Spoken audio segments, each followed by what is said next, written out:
Ruth Kapitulo 2. Si Ruth didto sa uma ni Boaz.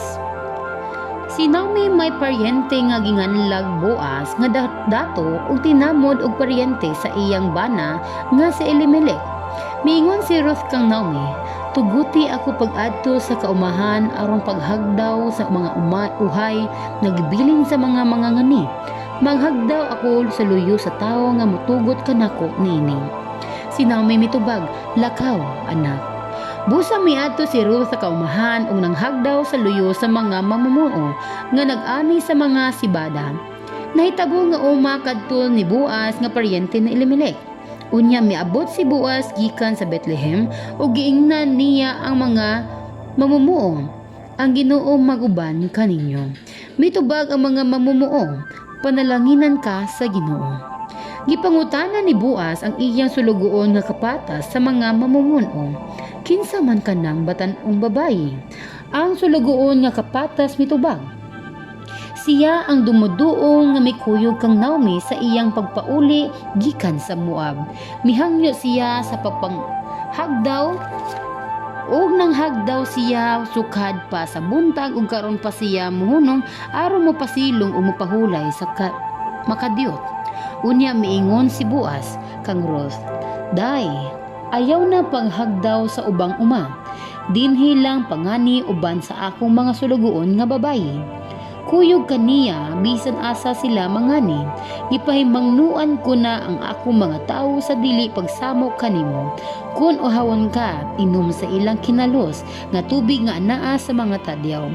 Unya miyukbo si Ruth ug ang iyang nawong midapat sa yuta. Miingon siya kang Boaz, nganong nagtagad og naluoy ka man kanako nga usaman lamang ako kalangyaw.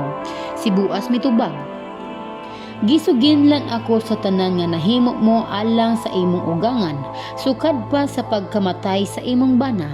Nasayod ako nga gibiyaan mo ang imong mga ginikanan ug ang imong nasod aron pagpuyo ka uba sa katawhan nga wala mo hiilhi kaniadto. Gantihan ka unta sa Ginoo tungod sa imong nahimo. Hinaot unta nga ang Ginoo ang Dios sa Israel nga imong gitangpan aron panalipdan ka magganti kanimo sa hingpit. Si Ruth mitubag, maluluyon ka kaayo kanako ug gidasig mo ako sa malumo mong sinultihan bisan pagdili ako usa sa imong sulugoon. Sa pagpangaon nila, miingon si Boaz kang Ruth, dali nga rin ug kuhagpan og ituslog sa bino. Busa milingkod siya uban sa mga mamumuo ug ihatag ni Boaz ang sinangag nga sibada ngadto kaniya.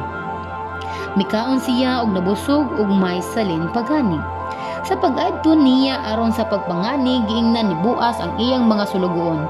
Tuguti siya sa pagpanigom bisan sa mga binugkos na ug ayaw siya badlunga.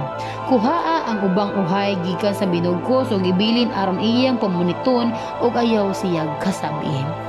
Busa si Ruth nanghagdaw dito sa kaumahan hangtod sa pagkagabi. Unya gigiok niya ang iyang nahagdaw ug nakatigom siya mga 5 gantang. Gidala niya kini og mipauli siya sa lungsod ug ipakita niya kini sa iyang ugangan. Gihatag usab niya ang salin sa iyang gikaon. Si Naomi nangutana kaniya, diin ka man manghagdaw karong adlaw? Kinsang uma ang imong gipanghagdawan?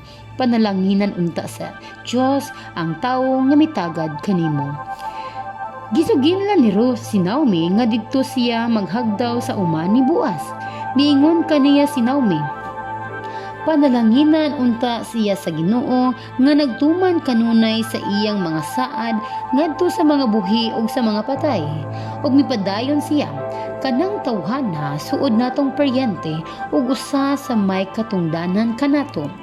Unya si Ruth miingon, gisultihan usab ako niya pagpadayon sa pagpaghagdaw uban sa iyang mga sulugoon hangtod matapos ang ting-ani.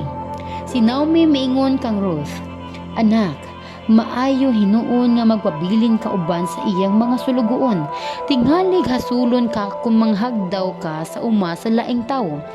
Busa, nanghagdaw si Ruth uban sa mga sulugoon ni Boaz o gitigom niya ang mga uhay hangtod nga mahuman og ani ang sibada og trigo ug nagpadayon siya pagpuyo uban sa iyang ughangan.